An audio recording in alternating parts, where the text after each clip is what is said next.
Hello जी, welcome to the class. So आज हम चैप्टर नंबर 9 का unit number 5 that is the international capital movements के important MCQs लेंगे। वही 20 क्वेश्चन और पूरी कोशिश करेंगे कि मैक्सिमम कवरेज चैप्टर के रिवीजन की हम यहाँ से कर लें। और अभी तक आप लोगों ने मैक्रो इकोनॉमिक्स ऑलमोस्ट हमने कवर करे हैं। आई होप आपको अच्छी लगी होगी। प्लेलिस्ट में सारे आपके chapter plus unit wise MCQs हैं, तो प्लीज उनको अपने एग्जाम पॉइंट ऑफ व्यू के लिए इंपॉर्टेंट समझो एंड रिवाइज करो and please give me your feedback that whether you are liking this videos और नॉट। ओके, चलिए जी स्टार्ट करते हैं unit number 5 with question number first. What is a foreign direct investment? Foreign direct investment क्या होती है? Short term financial investment in stocks and bond, long term investment involving ownership and control, government aid to foreign current countries, borrowings from foreign bank. Option number B, long term investment involving ownership। अभी तक वैसे सबको rule पता चल चुका होगा, और या अगर कोई बच्चा फर्स्ट टाइम क्लास में आया है, अपना पेन और पेपर लेके बैठो। ये मेरे लिए क्लास ही आपके लिए है, तो आप क्वेश्चन के साथ अपना सही ऑप्शंस लिखो और उसके साथ साथ अपने आप को इवेल्युएट करो। फाइनल आंसर कमेंट सेशन में जरूर बताना वीडियो के एंड में कि आपका स्कोर क्या रहा out of 20। Next question, Which of the following is not a characteristic of foreign portfolio investment? FPI। FPI की फुल फॉर्म भी आ सकती है। Short term interest, technology transfer, speculative nature, no direct impact on employment। क्या होगा? Technology transfer। Next, which factor is most likely to influence a foreign company's decision to invest in a country? Market size, language difference, climate या national holiday? Market size. Next, what is the primary benefit of FDI for a host country? Increase in consumer prices, job creation, higher import dependency और loss of national asset? क्या होता है? Job creation. Primary benefit तो ये है।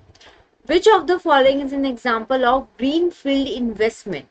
Acquiring an existing company in a foreign country, establishing a new manufacturing facility from scratch, investing in foreign bonds, merging with a foreign company.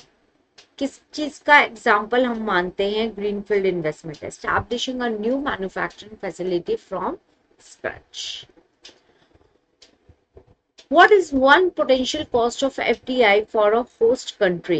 Increase local competition, technology transfer, job creation या फिर loss of control over national asset? क्या one potential cost है? Loss of control over national asset. Which mode of FDI involves acquiring significant ownership in an existing foreign company? कौन सा है? Joint venture, subsidiary, controlling interest या फिर brown field investment? क्या होगा? Controlling interest. Next, what is a major benefit of FDI in terms of employment? क्या होना चाहिए?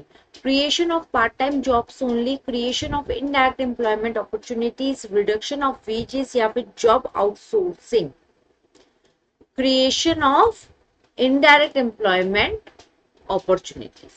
That's a major benefit. Which of the following is a potential problem associated with FDI in developing? जहाँ पे countries जो developing countries है उनके साथ FDI के सबसे potential problem क्या होती है?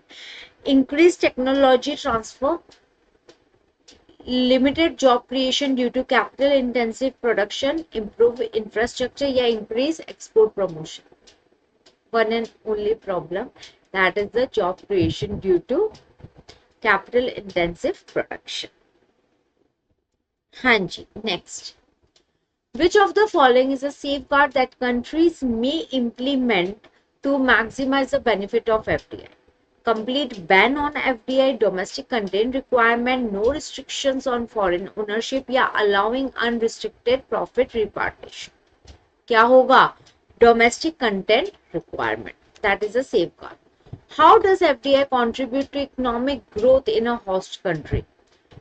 By reducing domestic saving, by bringing in capital and technology, by increasing import dependency, या by reducing competition. Economic growth करनी है हमें, that is the capital and technology को bring करो.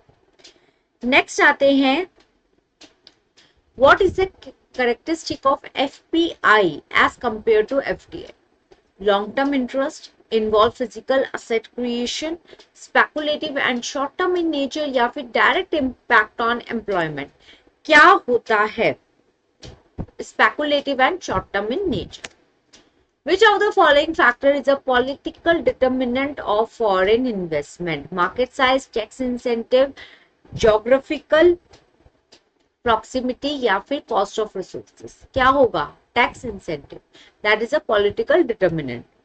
Next है FDI, which what type of FDI involve using existing infrastructure through merger, acquisition or leasing?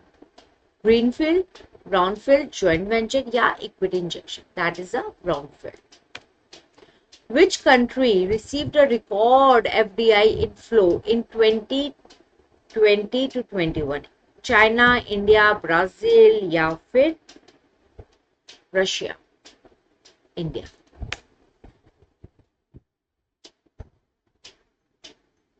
Which sector has seen significant FDI inflows in India in recent year? Agriculture, IT and telecommunication, textile या फिर mining?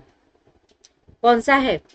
IT and telecommunication, कि उसके अंदर सबसे ज्यादा आपका आज के टाइम में वर्क हो रहा है. नेक्स्ट आते हैं, which is not a benefit of FDI? कौन सा नहीं है? Technology transfer, balance of payment improvement, reduce tax revenue या फिर job creation? Reduce tax revenue. आ जाओ जी. Which Indian company has more significant overseas investment in the UK? Reliance, Tata, Infosys या Bharti Airtel? Tata, madam. Tata Steel. Which of the following could be a potential risk of FDI in the host country? Improved export performance, displacement of domestic firms, higher wages for skilled workers या फिर ancillary development? Displacement of domestic firms. Last question. What does the term crowding out refers to? क्या होता है crowding out? क्या ये होता है foreign firm taking over domestic market, या फिर reduction in domestic investment due to higher interest rate, या फिर increase competition from local firms? Last, expansion of export oriented. Answer क्या होता है? क्राउडिंग आउट क्या होता है? Reduction in domestic investments due to higher interest. This is all 20 question of the unit 5 ऑफ chapter number 9. Quick revision है. Exam वाले जो आपका हॉलीडे रहेगा उस दिन भी आप चाहो तो कर सकते हो. इकोनॉमिक्स के अंदर अगर मैं बात करूं, मैक्रो इकोनॉमिक्स के अंदर पर चैप्टर अगर आप 15 मिनट का भी एवरेज लो, हार्डली 5 चैप्टर है, तुम्हारा आराम से स्पीड में रिवीजन हो सकता है. ठीक है. वीडियो अच्छी लगी हो लाइक जरूर करना, चैनल को सब्सक्राइब जरूर करना, फर्स्ट टाइम आए हो तो आप चैनल पे, and please share with your foundation students, foundation friends. ये फाउंडेशन लेवल का जो भी बच्चा प्रिपरेशन कर रहा है, ये सारी वीडियो उस बच्चे के लिए यूजफुल है. बस मैं तो इतना ही कह सकती हूँ. मेहनत हम कर रहे हैं, फायदा आप उठाओ और बहुत अच्छे नंबर लेकर पास हो जाओ. चलिए जी, मिलते हैं नेक्स्ट वीडियो में कुछ नए MCQs के साथ. Bye, take care.